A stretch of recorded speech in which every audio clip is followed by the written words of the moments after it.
lebih dahsyat lagi kita berikan tepuk tangan di atas kepalamu. Bagi Raja di atas segala Raja.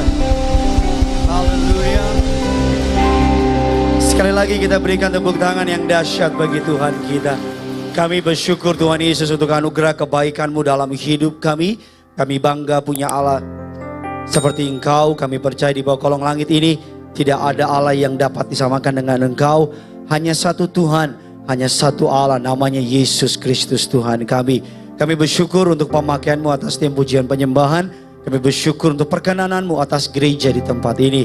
Kami berdoa Tuhan, baik setiap mereka yang datang secara onsite ataupun mereka yang mendengar secara streaming, kami semua sama-sama diberkati oleh Tuhan. Kami berdoa Tuhan, urapi hamba-Mu, kata kalimatnya penuh kuasa, penuh kemuliaan Tuhan. Siapapun jemaat-Mu yang mendengar, melihat, menyaksikan, setiap mereka pulang diberkati oleh Tuhan. Kami mau siapkan hati kami untuk mendengar firman Tuhan. Berbicaralah atas setiap kami.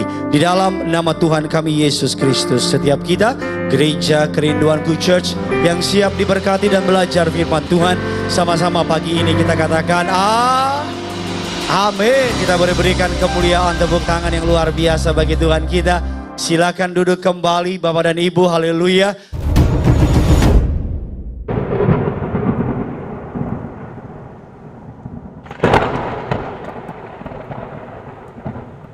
Terpujilah nama Tuhan yang telah mengumpulkan saudara dan saya pada pagi hari yang indah ini. Terimalah salam dari mimbar ini. Shalom. Wah, lemes sekali, bisa lebih semangat. Shalom.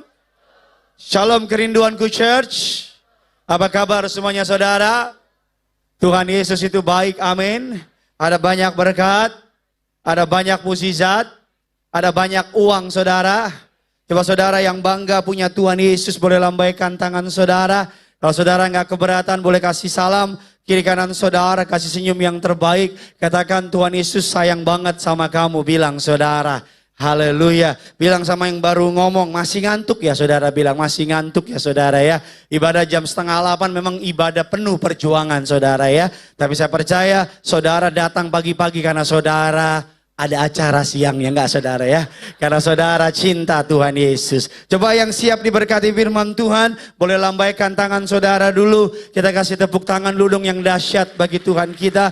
Mari kita akan masuk kepada bagian ketiga dari sebuah serial khotbah mengenai waktu. Seberi judul bagian ketiga ini judulnya adalah Timetable, atau yang dikenal dengan istilah rundown atau waktu. Siapa yang percaya hidup ini seperti rundown, hidup ini seperti waktu, ada urutan demi urutannya. Nanti kita akan belajar. Dektos itu adalah bahasa Yunani yang artinya Tuhan berkenan, yang artinya Tuhan menjawab. Jadi ada kairos. Dan kairos itu dilanjuti dengan yang namanya dektos, saudara.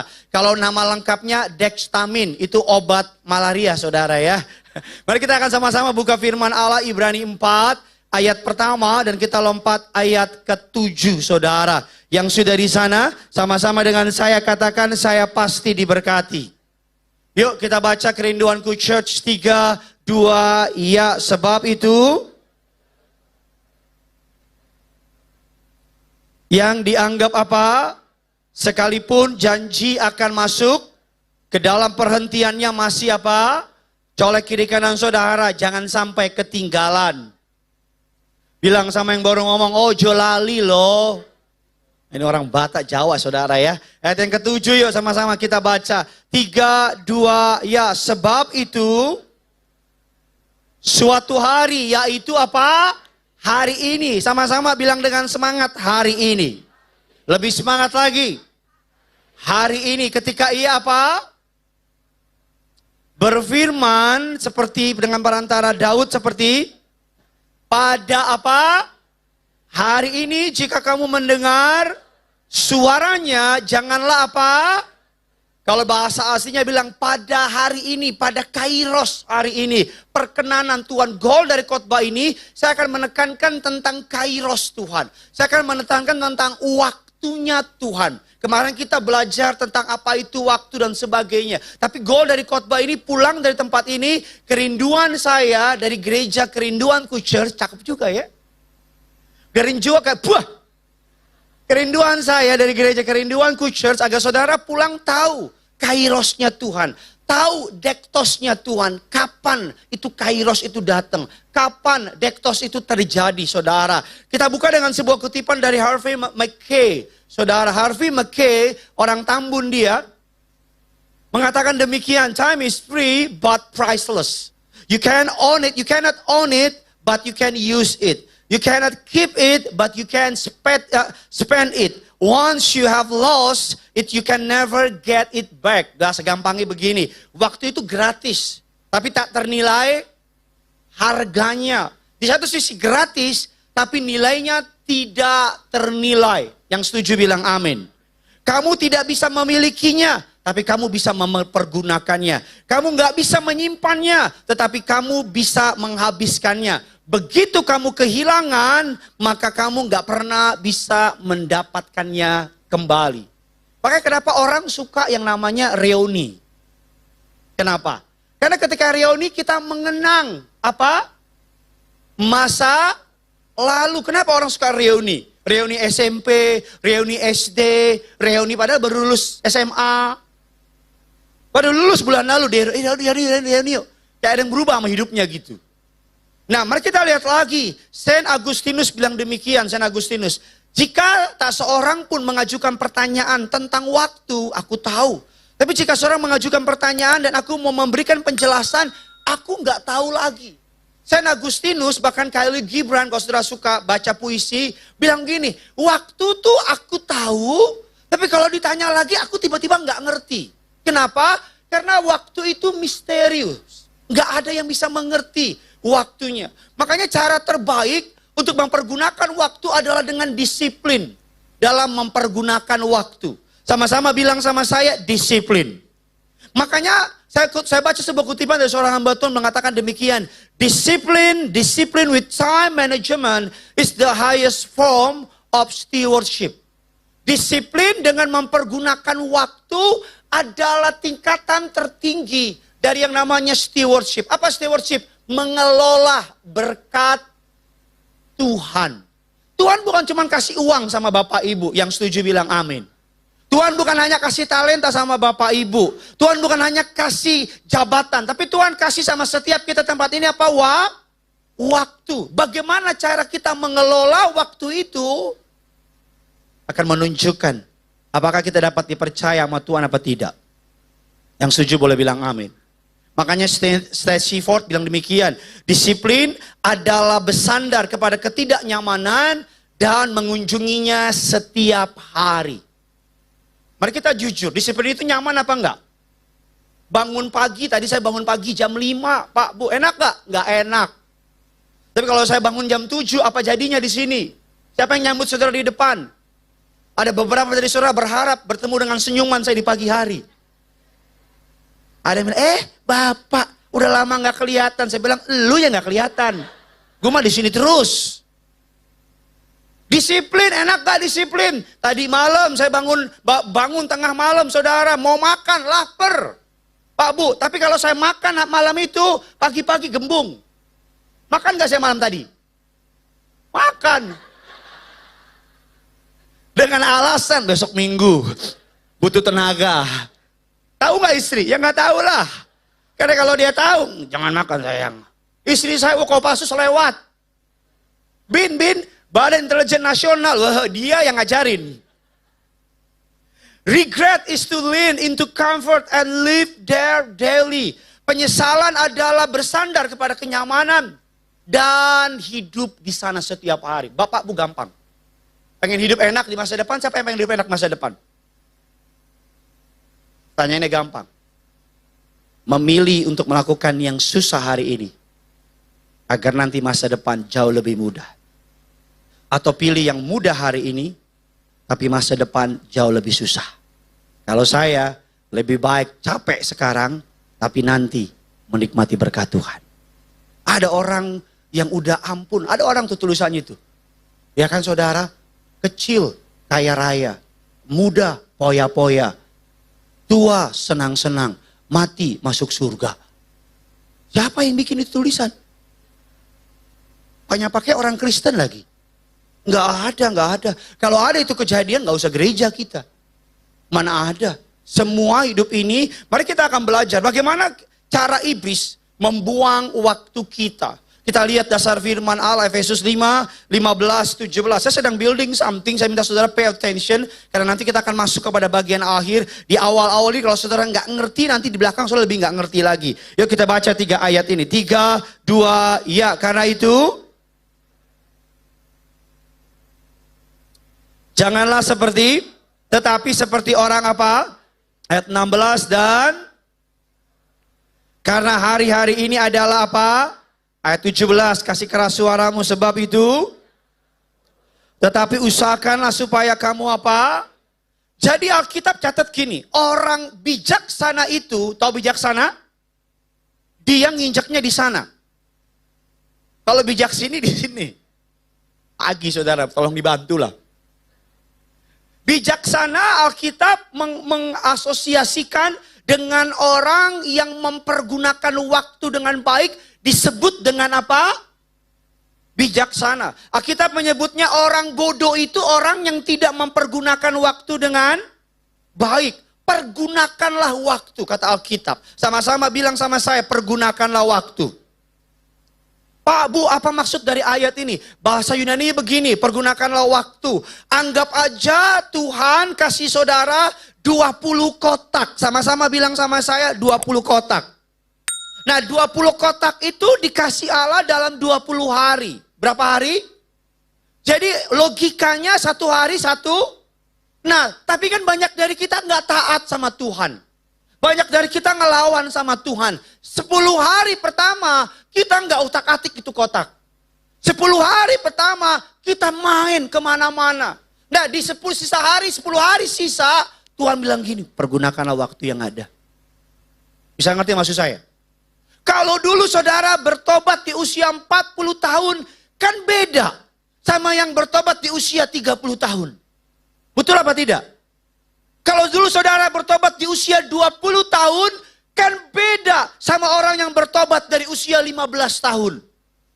Kalau ada orang belum bertobat sampai usia 60 tahun, terus di usia 65 dia berjumpa dengan Tuhan, dan dia dipanggil Tuhan usia ke-70 tahun. Berarti 5 tahun yang ada itu Tuhan bilang apa? Pergunakanlah dengan baik. Bisa ngerti sampai di sini? Jadi ketika Paulus bilang pergunakanlah waktu yang ada. Paulus bilang begini, dulu tuh kamu jahat. Dulu tuh kamu nggak benar. Dulu hidup kamu jauh dari Tuhan. Waktu pertobatan kamu ini. Kan 10 hari udah kita nggak pakai. Berarti 10 hari sisa kita harus ngangkat berapa kotak? Saya ulang dari awal gimana? Berarti 2 kotak. Setiap hari. Itu yang saya bilang sama saudara. Bertobat bukan nanti. Sesegera mungkin. Amin. Nah bagaimana cara iblis membuat kita mempergunakan waktu dengan tidak baik?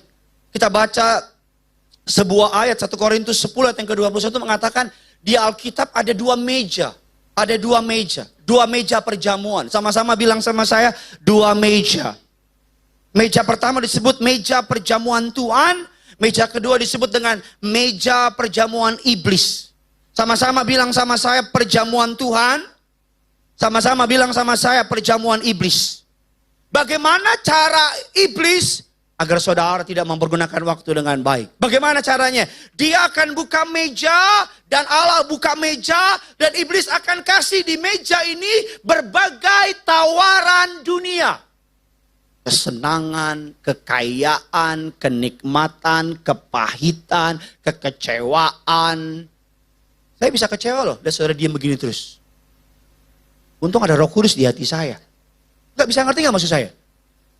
Iblis sekarang lagi buka meja Pak, Bu. Meja perjamuan iblis. Iblis bilang begini, cari Tuhan nanti. Masih muda kamu. Cuan dulu cuan. Ngapain ngampunin? Alah, dia belum bertobat. Ngapain ke gereja? Alah, Gideon mah fokus Kelapa Gading sekarang. Saya tahu otakmu. Maka saya bangun pagi. Biar moncongmu tutup itu. Enggak, Bekasi selalu di hati. Iklan aja, iklan. Jaga langganan. Iya, meja. Enggak, saya sarang yuk. Lanjut ya. Iya, lanjut. Meja perjamuan, makanya Alkitab bilang gini, Matius 6 ayat 33. Tetapi carilah apa? Dahulu. Ingat gak ketika Yesus datang ke bait Allah? Apa yang Yesus lakukan? Ini orang Kristen bukan sih? Ketika Yesus datang ke bait Allah, apa yang Yesus lakukan? Dia masuk, dia lihat di bait Allah orang jualan. Dia ngapain? Dibalikin tuh mejanya. Tar. Gimana bunyinya? Tar. Gimana saya bisa melupakan Bekasi? Engkau menangkap jok saya nggak lucu itu, kau menangkap. Kalau Pak Gading sok pintar. Tolong dihapus ya. Iya, Yesus ngapain Pak Bu? Dibalikin mejanya sama Yesus. Saudara gak usah pulang lah sampai malam yuk kita yuk. Tolong ikut saya kemana-mana yuk. Kenapa Yesus balikin? Yesus bilang gini, rumah Bapakku bukan tempat berjualan. Maksud dari ayat ini, memang banyak orang menerjemahkan dan itu nggak salah. Tapi izinkan saya memakai hikmat yang Tuhan kasih sama saya. Bahwa meja perjamuan iblis dengan meja perjamuan Tuhan. Bahwa iblis hari-hari ini banyak orang yang lebih senang ke meja perjamuannya iblis. Datang, makan, minum, sampai dibikin lupa kita sama pertobatan. Dibikin lupa kita sama ngampunin. Dibikin lupa kita bahwa Tuhan yang terpenting. Dibuat lupa kita. Bahkan kita selalu berpikir, masih panjang, nanti ajalah, besok ajalah, berapa tahun lagi lah. Roh Kudus bilang ampuni. Di meja perjamuan iblis bilang, dia belum bertobat. Saya selalu bilang sama saudara, kalau saudara nggak kenyang sama Tuhan, saudara akan cari sesuatu di luar Tuhan. Makanya saudara harus kenyang dulu sama Tuhan. Biar saudara bisa mengerti apa yang Tuhan mau. Bagaimana, apa isi meja perjamuan iblis? Distraksi. Iblis akan bilang sama saudara, ya udahlah. Pernah gak saudara berpikir pengen buat sesuatu yang baik? Ada aja tantangannya. Tapi pengen aneh-aneh, lulus jalan tol. Pernah gak saudara? Mau ke gereja, aduh macet lah, hujan lah, kompor mati lah. Itu kok gak ada duit sih. Apalah, betul gak? Mau ke gereja bangun pagi, susahnya minta ampun. Coba diajak teman jogging pagi-pagi. Seger. Distraksi. Bagaimana cara iblis? Iblis membuat kita apa? Menunda-nunda. Menunda mengampuni. Menunda pertobatan. Anak-anak muda, Tuhan bilang di hati, daftar pelayanan, tunda nanti. Nanti. Lagi semester pendek. Bulan depan, lagi semester panjang. Bulan depan, aku panggil kamu. Menunda-nunda, apalagi iblis bikin apa? Sibuk tapi nggak produktif. Banyak gak orang sibuk tapi nggak produktif? Alkitab saya bilang berkat Tuhan yang menjadikan kaya, susah payah tidak menambahinya. Sibuk tanpa melibatkan Tuhan adalah sibuknya nggak produktif. Tapi sibuk bersama dengan Tuhan akan menghasilkan sesuatu yang memberkati hidup saudara. Amin. Berikutnya, bagaimana cara iblis di meja perjamuan iblis? Apa yang iblis lakukan? Penyesalan akan masa lalu atau kecemasan akan masa depan. Cuma dua kemungkinannya. Kita nyesel sama masa lalu atau kita cemas sama masa depan. Pada Alkitab saya berkata dengan jelas, kesusahan hari ini cukup untuk besok ada apa? Ada, ngapain dirapel? Ada orang sekarang otaknya udah di 2025. Nah, gimana 2025? Ya Pak, Bu. Belum juga buka kado. Belum juga Merry Christmas. Coba salam kiri kanan saudara. Tahun depan ada berkatnya itu. Bilang sama yang baru ngomong, mana? Bilang mana? Penyesalan masa lalu mah. Nah kita akan masuk. Kita lihat ayatnya. Baru kita 2 Korintus 6 ayat yang kedua. Saya masuk dalam inti khotbah saya. Saudara siap diberkati? Yuk yang siap diberkati kasih tepuk tangan dulu yang dahsyat. Nggak kurang dahsyat, bisa lebih dahsyat lagi. Yuk kita baca 3, 2, ya.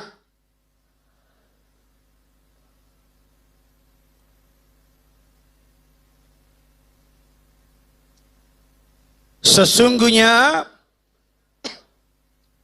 adalah hari apa? Sebab Allah berfirman. Siapa yang berfirman? Pada waktu aku apa? Berkenan. Aku akan mendengarkan. Dan pada hari aku menyelamatkan. Aku akan. Sesungguhnya waktu ini adalah perkenanan itu. Sesungguhnya hari ini adalah. Kata hari ini. Pada hari aku menggunakan kata yang sama. Kairos. Kita belajar minggu lalu. Apa kairos? Momentumnya Tuhan. Waktunya Tuhan. Pintu terbuka dari Tuhan. Yang setuju bilang amin. Siapa yang mau momentum Tuhan? Nah, mari kita lihat. Dalam mitologi Yunani. Kata kairos adalah sebuah kata tentang dewa. Di Yunani ada patungnya. Namanya dewa Kairos. Nah, dewa Kairos ini dia suka terbang mengelilingi bumi, memanen mereka yang tidak mempergunakan waktu dengan baik. Dipanen alias dibunuh sama mereka. Nah, ini gambarnya dewa Kairos. Tolong tampilkan gambarnya. Dewa Kairos. Depannya banyak rambut, belakangnya botak pelontos. Jika ada orang rambutnya begini, panggil dia Kairos. Amang Kairos. Kan orang itu kan, kalau belakangnya botak, itu pinter. Kalau depannya botak, suka mikir. Kalau tengahnya botak, dia pikir dia pinter. Boleh dipakai itu. Kenapa begini gambarnya Pak Bu? Bisa pernah mikir nggak? Karena menurut mitologi Yunani, kalau dewa Kairos lewat, pegang rambutnya. Pegang rambutnya. Tapi kalau dia udah melewati engkau, apa yang mau kau pegang? Enggak, maksud dari gambar ini mau bilang begini, kalau perkenanan Tuhan itu datang, pegang. Karena kalau udah lewat, gak bisa diapa-apain. Maksudnya gini, Dewa Kairos ingin ngajarin kita, kalau Tuhan lagi berkenan sama saudara dan saya, hajar, sikat. Makanya seorang filsuf Yunani Heraklitus bilang gini, engkau tidak dapat menginjak air sungai yang sama 2 kali. Karena air yang diinjak selalu mengalir, tidak pernah sama. Kalau kita nginjak air, kita angkat lagi, airnya sama nggak? Udah beda. Nah makanya gini, kita perlu ngerti. Masalahnya kita nggak pernah tahu kapan kairos Tuhan. Betul apa tidak? Oh kalau dia bilang kairos Tuhan besok enak.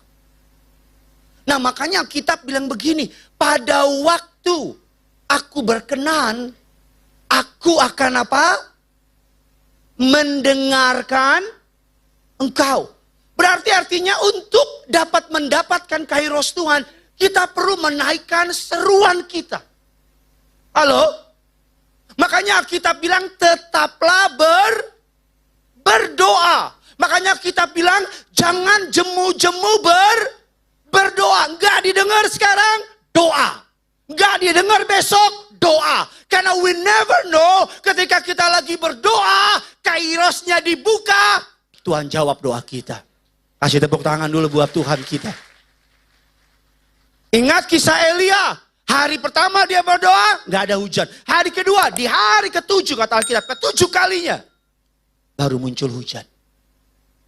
Masalahnya kita banyak nyerah. Mari kita akan belajar lebih dalam lagi. Aku akan mendengarkan engkau. Artinya ada seruan yang harus dinaikkan. Saya sih berdoa bagi saudara, pagi ini. Ada kairos Tuhan buat saudara. Nanti habis ini kita akan menyembah. Saya berdoa sama saudara, ketika menyembah Tuhan. Just free to worship. Nangis aja, bodo amat lah. Make up bisa backup lagi. Nangis. Oh, tolong Tuhan. Panggil bukan Tuhan lagi, Tuhan.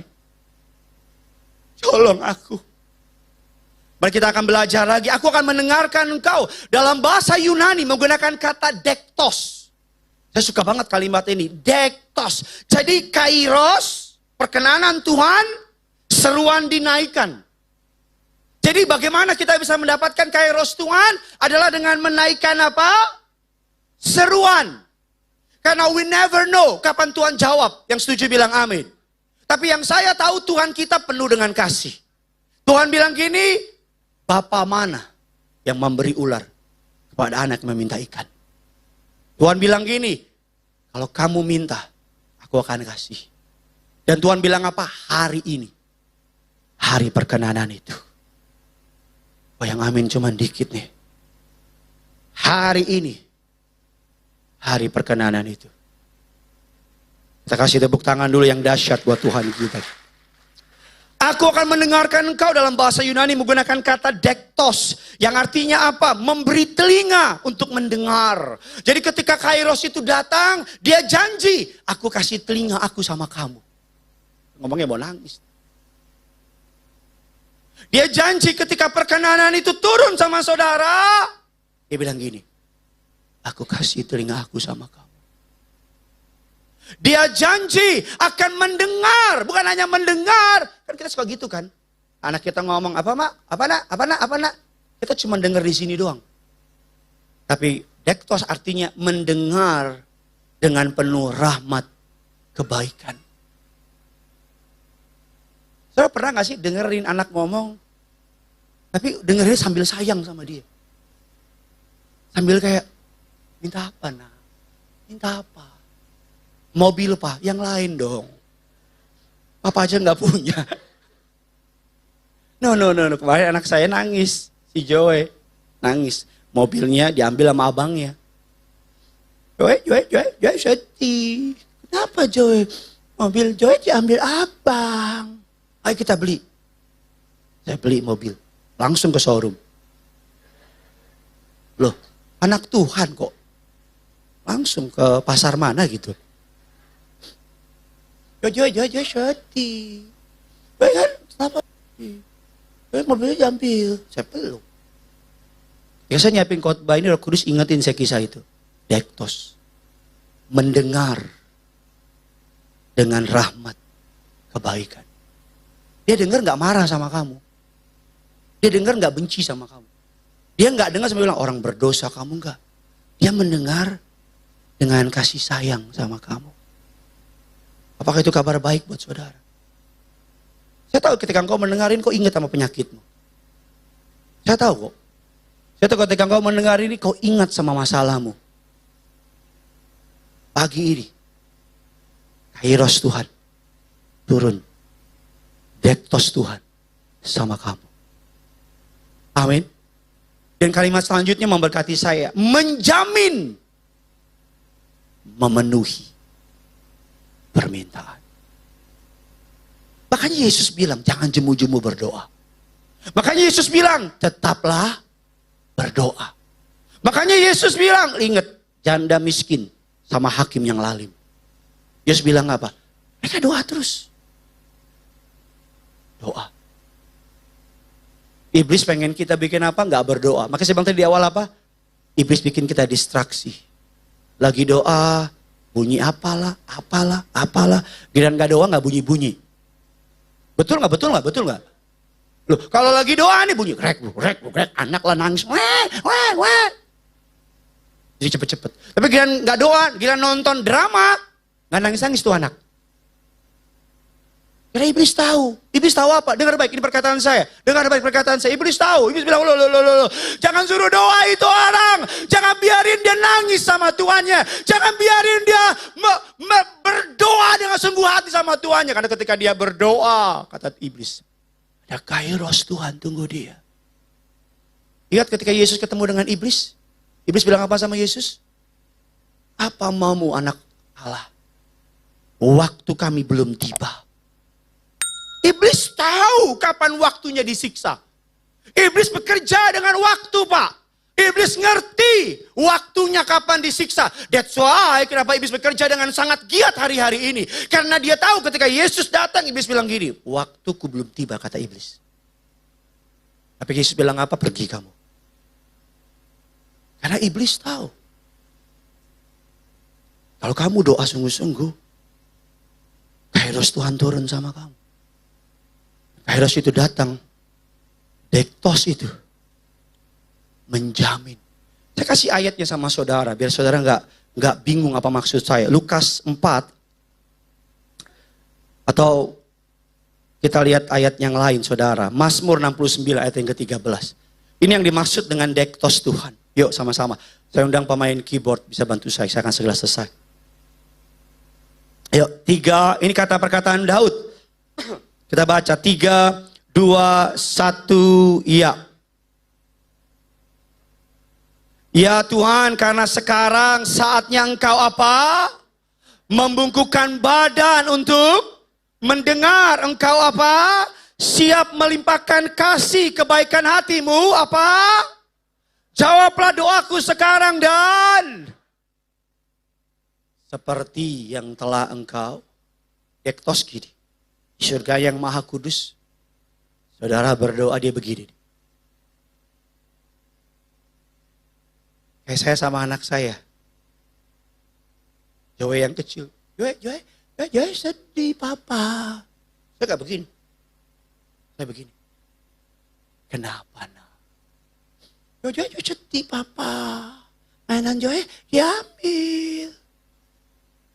Siapa yang ngambil? Abang papa.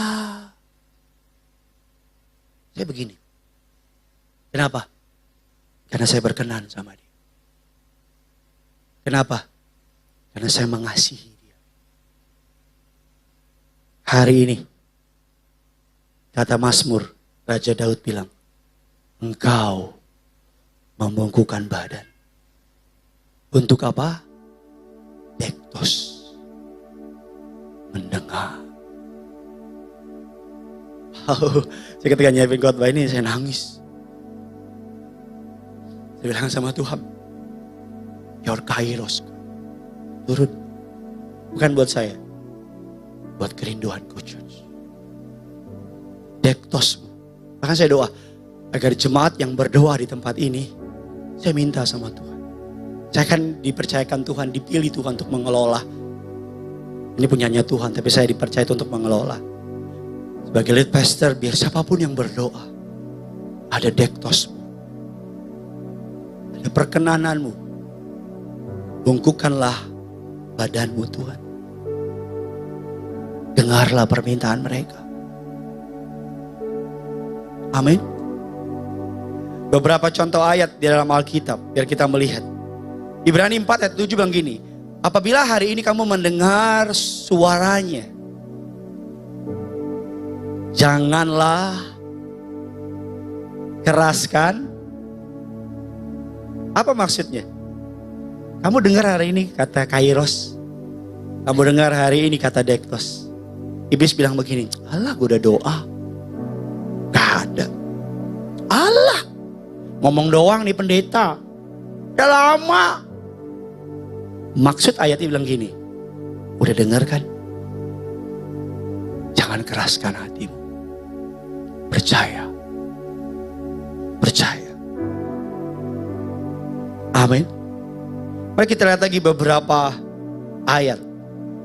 Lukas 23, 42 dan 43. Kata Yesus kepadanya, Aku berkata kepadamu, ayat yang ke-42. Lalu ia berkata, Yesus, ingatlah akan apabila engkau datang sebagai Raja. 43 kita baca sama-sama 3-2 ya.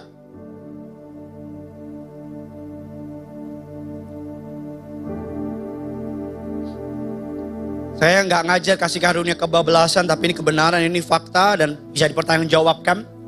Di awal penjahat di samping Yesus, dua-duanya ngejek Yesus. Di awal. Gambaran siapa? Kita. Tapi di kayu salib, penjahat di sebelah kanan Yesus ingat. Sadar. Sadar apa? Ada kairos Tuhan. Dalam kesadarannya akan kairos Tuhan, dia menaikkan seruan pada Yesus. Ayat yang ke-42 apa seruannya? Yesus, ingatlah akan aku. Apabila engkau datang, Pak, Bu, bagi kamu yang ngerasa hari ini gak layak di hadapan Tuhan, penjahat ini belum sempat dibaptis, belum sempat ikut teman seperjalanan, belum sempat kasih persembahan, Dia hanya modal iman. Bahkan di awal-awal beberapa literatur bilang bersama dengan penjahat yang lain dia mengejek Yesus. Tapi dalam keadaan sakitnya, dalam berdarah-darahnya, dalam keadaan hancurnya, dalam keadaan terhinanya, at the lowest point dalam hidupnya, dia ingat ada kairos Tuhan turun. Dia bilang gini sama Yesus. Yesus. Dia gak bilang aku manusia berdosa. Dia gak bilang aku penjahat. Yesus tahu dia berdosa dan penjahat. Dia bilang apa? Ingatlah akan aku. Apabila engkau datang sebagai raja. Kairos itu turun diresponi oleh penjahat itu. Ayat yang ke-43. Dektos Tuhan menjawab dia. Kata Yesus kepadanya. Aku berkata kepadamu. Sesungguhnya kata Yesus. Apa? Hari ini. Dektos, kairos Tuhan. Engkau bersama-sama dengan aku di Firdaus.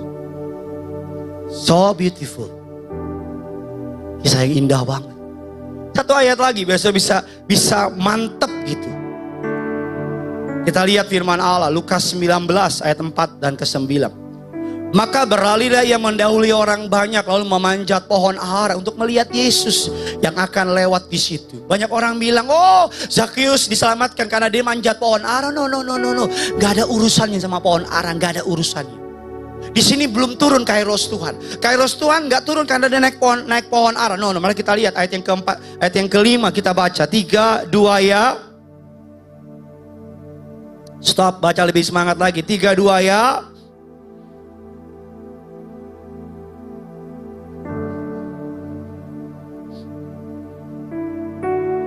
Ayatnya yang ke-6, lalu Zakheus segera turun dan menerima Yesus dengan ayat yang ke-7. Tetapi semua orang yang melihat hal itu apa? Katanya ia apa? Lihat, kayak semua orang gak punya dosa. Lihat, pada dekat lagi ada kairos Tuhan mau datang. Banyak orang ngomongin dia, salah satu tanda ciri bahwa Tuhan mau kasih berkat sama saudara, maka akan mulai muncul perlawanan tentang saudara. Mulai belajar peka. Kalau hidupmu tiba-tiba nih lagi baik-baik, tiba-tiba ada sesuatu, mulai belajar peka.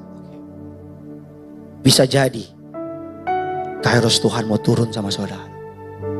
Lihat Zakheus, iblis tahu. Jadi nih barang kata iblis. Iblis tahu, kairos Tuhan mau turun sama Zakheus. Iblis pakai orang-orang di sekitar untuk apa? Dia menumpang di rumah orang berdosa. Mari kita lihat respon Zakheus ayat yang ke-8. Kita baca 3, 2, ya. Tetapi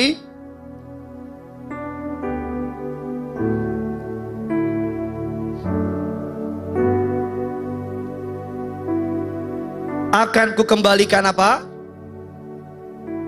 Ada seruan dinaikkan. Ada apa Bapak Ibu? Seruan mari kita lihat ketika seruan dinaikkan ayatnya yang ke-8, 9. Muncul kairos dan dektos dari Tuhan. Kata Yesus kepadanya.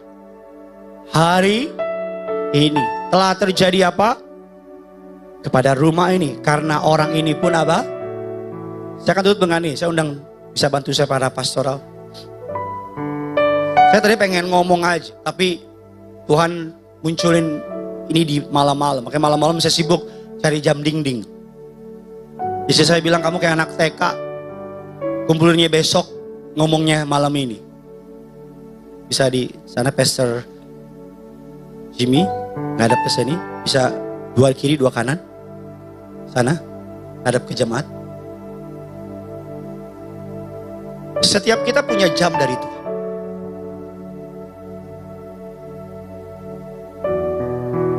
Jam kairos.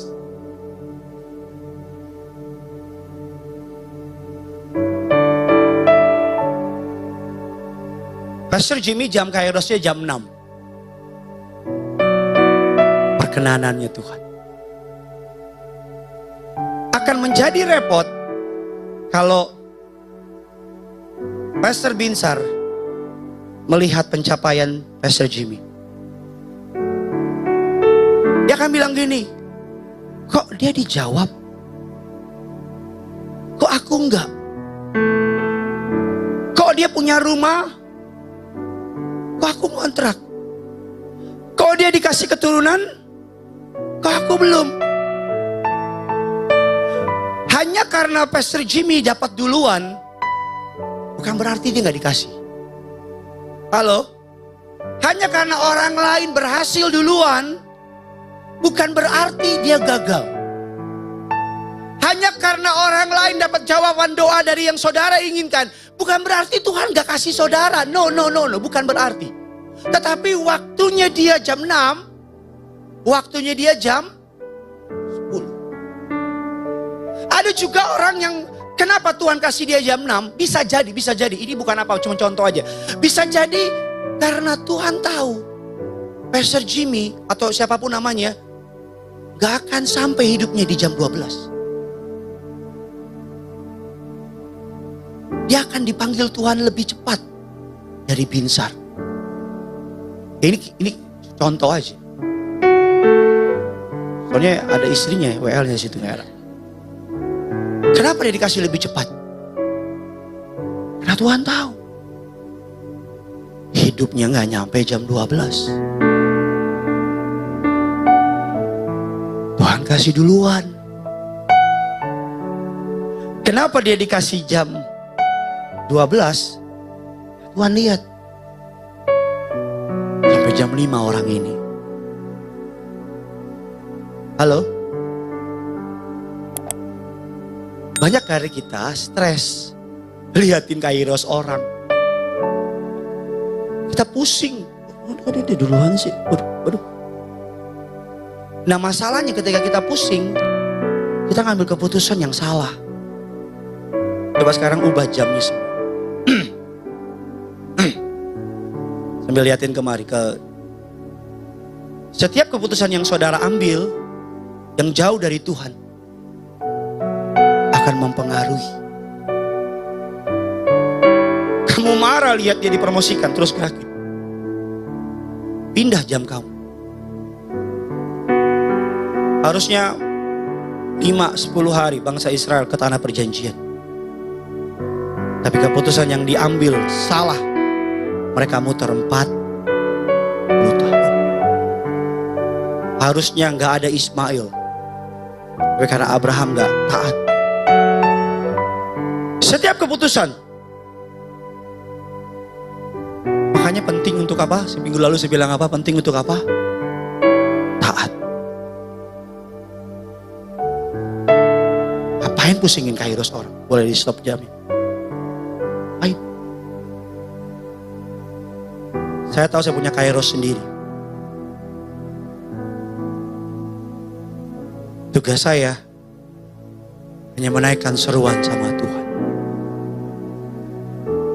Ketika waktu itu datang, saya percaya dektos Tuhan turun. Amin. Jam, kalau balat istilah teologinya, spiritual clock.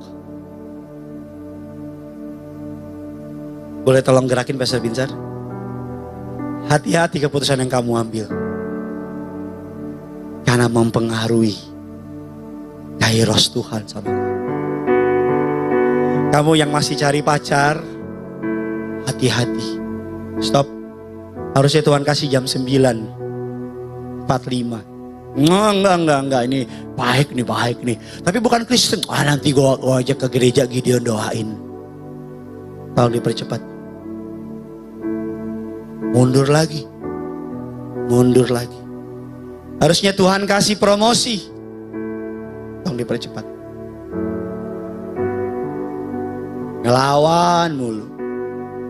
Tuhan suruh doa, Tuhan suruh apa, nggak mau. Mundur terus. Harusnya Tuhan rencanakan dia hidupnya sampai jam 1. Tapi karena hidupnya jauh dari Tuhan, mabok, main cewek, narkoba, dan sebagainya, tolong mundurin. Jam 10. Kata Alkitab bilang gini, kenapa kamu bodoh? Kamu mati sebelum waktunya. Ada orang yang dikasih waktu sampai jam 12. Tapi hidupnya berantakan. Naik mobil, oh Tuhan menjaga. Tuhan melindungi. Malaikat Allah 1000 rebah sisi kiri, 10.000 sebelah kanan. Enggak gitulah Pet. Saya nanggap maksud saya. Harusnya melalui hidupnya banyak orang kenal Yesus. Harusnya dia dipanggil jadi hamba Tuhan yang hebat. Tapi karena ngelawan panggilan Tuhan. Jamnya maju terus.